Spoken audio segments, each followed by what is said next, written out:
অনেক ব্যক্তি বলে যে না পীর মানা যাবে না, বলে কি বলে না? অনেক লোক বলে পীর মানা যাবে না। আহলে হাদিস ভাইরা বেশি করে বলে এবং দেওবন্দিরাও বলে পীর মানা যাবে না। আজিজানে গ্রামী, পীর মানে কি? পীর মানে হলো বুড়া, বৃদ্ধ মানুষ, বৃদ্ধ বুড়া যারা বয়স। পীর মানে বৃদ্ধ মানুষ। পীর হলো ফার্সি ভাষা, বৃদ্ধ হলো বাংলা ভাষা, আর উর্দু ভাষায় আমরা বলি উমর দারাজ, আরবিক ভাষায় বলা হয় শেখ। কি? আরবিক ভাষা বলা হয় শেখ, ফার্সি ভাষায় বলা হয় পীর, উর্দু ভাষায় বলা হয় উমর দারাজ, আর আমরা বাংলা ভাষায় বলি বৃদ্ধ বুড়া। আজিজানি গ্রামী, আমরা আমাদের ওলিদের সামনে, নিজের গুরুদের সামনে পীর টাইটেল লাগাই, তো তখন ফতোয়া লাগাই যে পীর বলা যাবে না। তোমরা যে নিজের শেখকে, নিজের মৌলবীকে শেখ বলে ডাকো, সেই শেখ কোথা থেকে তুমি পেয়েছো? শেখ মানে তো হলো পীর। আমরা বলি পীর, তোমরা বলো শেখ। আজিজানে গ্রামী, আপনি বলবেন না এটা তো কোনো দলিল হলো না পীর মানা। আজিজানে গ্রামী, আমরা পীর মানি, আমরা পীর মানি, তারা শেখ মানে। এই পীরের প্রমাণ কোথায় আছে? আজিজানে গ্রামী, এই পীর আজকেই সৃষ্টি হয়নি, পীর মুরিদি এই যুগেই সৃষ্টি হয়নি।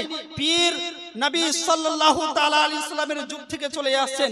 পীর ছিলেন আজ থেকে 100 বছর পহলে, 100 বছর আগে সরজমিনে বেরেলিশের শরীফের মধ্যে সৈয়দি আলা হযরত রাহমাতুল্লাহ আলাইহি পীর ছিলেন। আজ থেকে কমসে কম 600 থেকে 700 বছর পূর্বে কেছোছা শরীফের মধ্যে মখদুম আশরাফ ছিলেন পীর। পীর ছিল আজ থেকে 6 থেকে 700 বছর পূর্বে পান্ডবা শরীফের মধ্যে আলাবুল হক রাহমাতুল্লাহ আলাইহি পীর ছিলেন। আজ থেকে কমসে কম 800 বছর পহলে, 800 বছর আগে সরজমিনে আজমির শরীফের মধ্যে খাজা গরিব নওয়াজ রাদিয়াল্লাহু তাআলা আনহু পীর ছিলেন। আজ থেকে 1000 পূর্বে হুজুর আব্দুল কাদের জিলানী সরজমিনে বাগদাদের মধ্যে। শুধু এটাই না, পীর মুরিদি ছিল নবী সাল্লাল্লাহু আলাইহি ওয়াসাল্লামের যুগে। আল্লাহ রাব্বুল আলামিন কোরআন পাকের মধ্যে সূরা ফাতহ আয়াত নম্বর 18 এর মধ্যে ইরশাদ করে বললেন, লাকাদ রাদিয়াল্লাহু আনিল মুমিনিনা ইদ ইউবাইউনাকা তাহতা শাজারা।